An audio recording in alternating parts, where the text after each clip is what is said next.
Good morning, Bloodhounds. It's me, Quinton Melendez. It's my anchoring partner. Mackenzie, and today is September 23rd, and it's a Thursday. Yes, it is a Thursday, Mackenzie, and this is HDTV.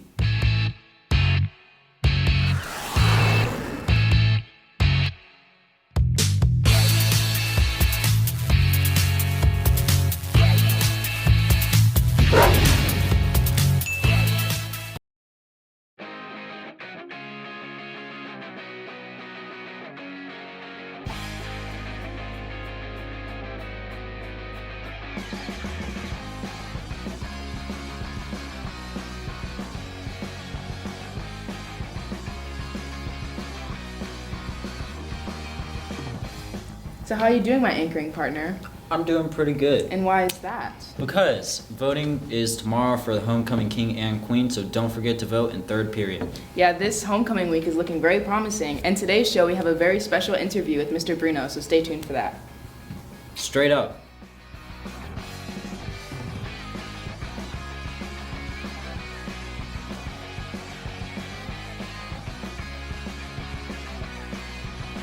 Hey Hounds, it's Brianna, and I'm here to talk to you today about Interact Club.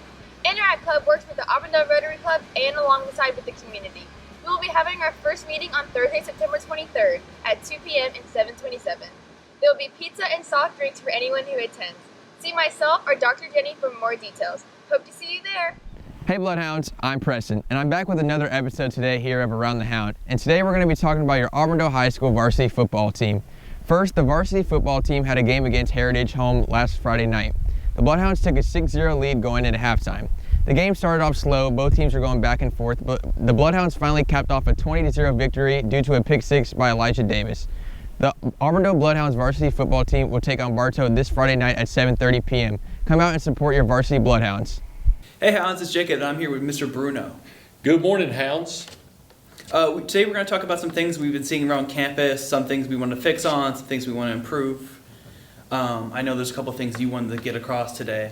And I think, Jacob, talking about things we want to improve on around campus is students being on time to class. And I'm sure that you're always on time to class because we know the policy is if you're late to class, you have to report to choice room. But probably the biggest problem we see in the office is first period. Of course. And we understand that there's some traffic concerns down by the lake in the morning. Some students have told me it's been taking them 12 minutes to get from the Citgo station onto campus. But unfortunately, that means you might have to leave your house earlier. If you know it takes you 12 minutes to get to school, then maybe leave at 6:25 or 6:30. I get here at 5:45, so there's obviously no traffic when I get here. But is very capable of you being on time. It's just planning your day out accordingly. Maybe you need to get up 5 minutes earlier or 10 minutes earlier. But we do understand the traffic is very difficult in the morning to get around campus because we only have one way in and kind of one way out. We are trying to fix some things to have everybody exit out through the north campus. But also what we've noticed is students that are parking in the OJT parking lot, some students shouldn't be parking in the OJT lot. And that's causing traffic jams up front because that's more students coming in the front way that really should be parking in the back stadium. And I'm not for sure where you park at. Mm-hmm. Where do you park at? I park in the front, actually. Okay, so you're OJT Yes, or sir. dual enrollment? Yes, sir. Okay, and so hopefully we can kind of clear that up as parking passes and we start sending out warnings this week as well. Officer Laura will be coming around checking for parking permits. So hopefully we get that taken care of because that lot seems to be way overcrowded. And I don't know if you've been able to find parking places in it, but I know kids who come onto campus during second period or third period were complaining because there's no spots left. It has been difficult. Has been difficult. Okay, so we need to do our parts, Bloodhounds. If you're not supposed to park in the OJT parking lot, we need to make sure we're parking in the back as well. That'll help with the traffic. But the biggest thing I think is when you know that it takes you longer to get somewhere, or if you have a job when you're older, and let's say you drive to Disney, you never know what traffic on I-4 is like.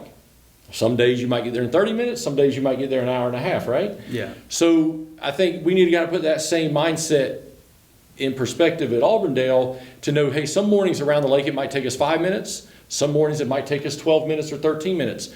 So plan accordingly and leave, maybe by 6:30, that way you're on campus by 6:45 and you can do what you need to do as well before school.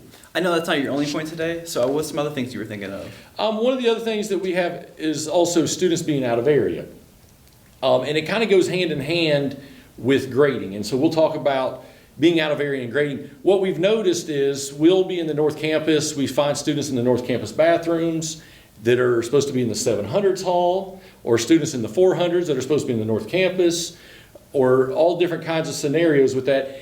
And then when we start speaking to the students and start looking at their grades, what do you think their grades are like? Not so good. They're not so good. And it all comes into this perspective. You have to be in class to earn the grades and to do well in class. I couldn't imagine sitting in a geometry class and not coming every day, or skipping geometry class and then expecting to do well in geometry, or in Algebra 2, or pre-calc. I'd be lost. And that's just the nature of math or any subject. Even in your video production class, if you're skipping and you're not coming every day, it's hard to put your packages together. And so we need to make sure, Bloodhounds, that we're in our classes, we're doing what we're supposed to be doing. And then when it comes to grading, it's very easy to understand where you stand in that class.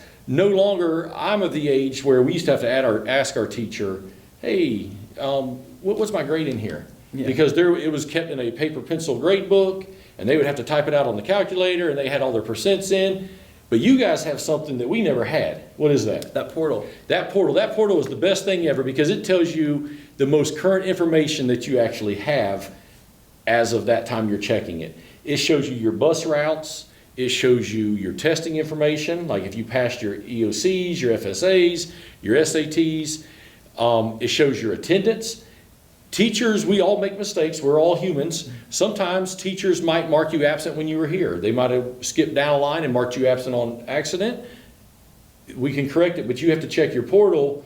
Or maybe they're inputting assignments in, and maybe you scored a 96 and they put in a 69. And you check in your portal, hey, Mr. Bruno, I think you messed up on this. Okay, no problem, we'll take care of it. But checking that portal, there should not be a time if I ask you in the hallway, hey, Jacob, what are your grades? You should be able to tell me. Yeah. Correct? Of course. Okay. All right, and I think that's probably the two biggest things, is making sure you're in class, doing what you're supposed to be doing.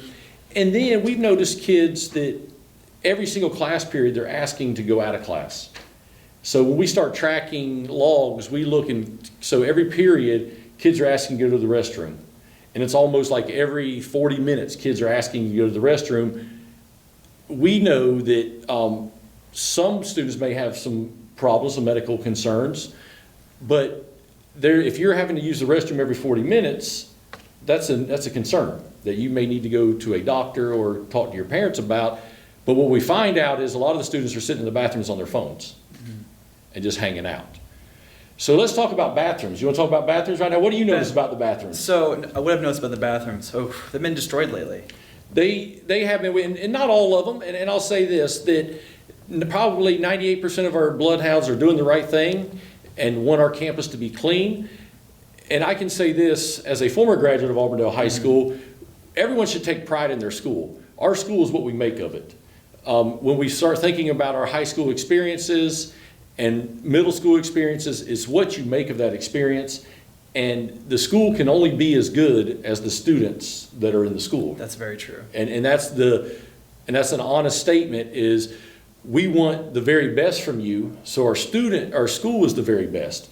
And we like to compete not only athletically with other schools, but also academically. And there are some things that we're really good at.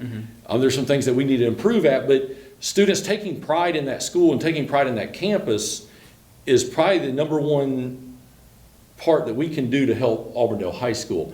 I've noticed we've had a couple sinks that were abused down on the North Campus in the 700s.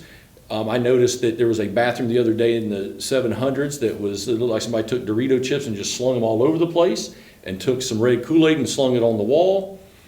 You're destroying bathrooms that other students might need to want to use. And they're not going to go in there to use a bathroom, and that's not fair to the other students on campus who want to use a restroom, that need to use a restroom, because you decided that it's funny to destroy it. And I noticed there's some social media things going on through Snapchat, everywhere, through TikTok. The devious licks, as I believe what they're calling it. Yeah, that social media challenge. Okay, the social media challenges. And I can say this, if we catch you doing or destroying something or property, there's going to be criminal charges pressed as well. There's also school discipline, and if you're destroying items, you're going to have to pay for those items. We don't realize how much items cost sometimes, but when you're looking at a typical sink and faucet fixture, you're over $300, which in that case, it becomes a felony. Right off the bat. It's not, so when you have a felony on your record, if you're going to college, you have to report that to your college. When you apply for a job, you have to report that to your job over something silly, because when I was in high school, I decided to do something silly and follow this trend that didn't get me anywhere. We want our high school students wanting to be productive, and part of our slogan is inspiring greatness. We want you to be great.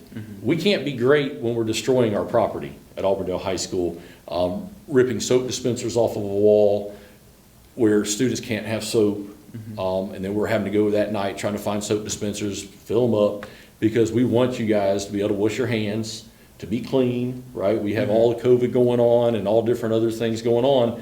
We want to try to reduce the risk of everything. We can't do that if people are destroying our property here at Auburndale High School. So true.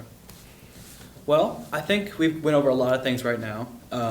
That's a lot to go in, but I think it was a really good conversation. Hounds, be good, take pride of yourselves, and thank you for joining me. Yeah, thank you, Jacob.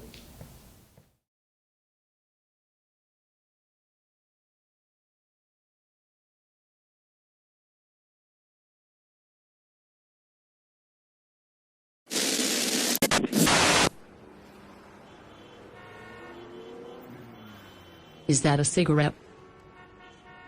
It's an e-cigarette. Oh come on, it's not gonna damage my lungs like regular cigarettes.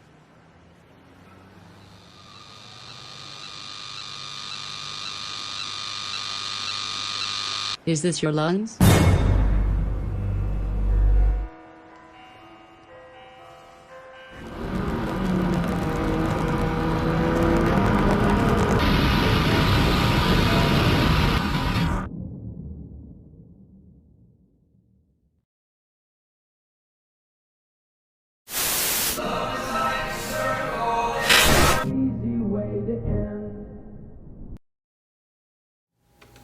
So for our first show, how do you think we did? I think it was pretty good, to be honest. I think you talked a lot. Well, during it. obviously, I'm the star of the show, so obviously I gotta talk a lot. But anyways, this is HTV. I'm Quinton Melendez. This is my anchoring partner. Mackenzie Moore. And as always, go Hounds.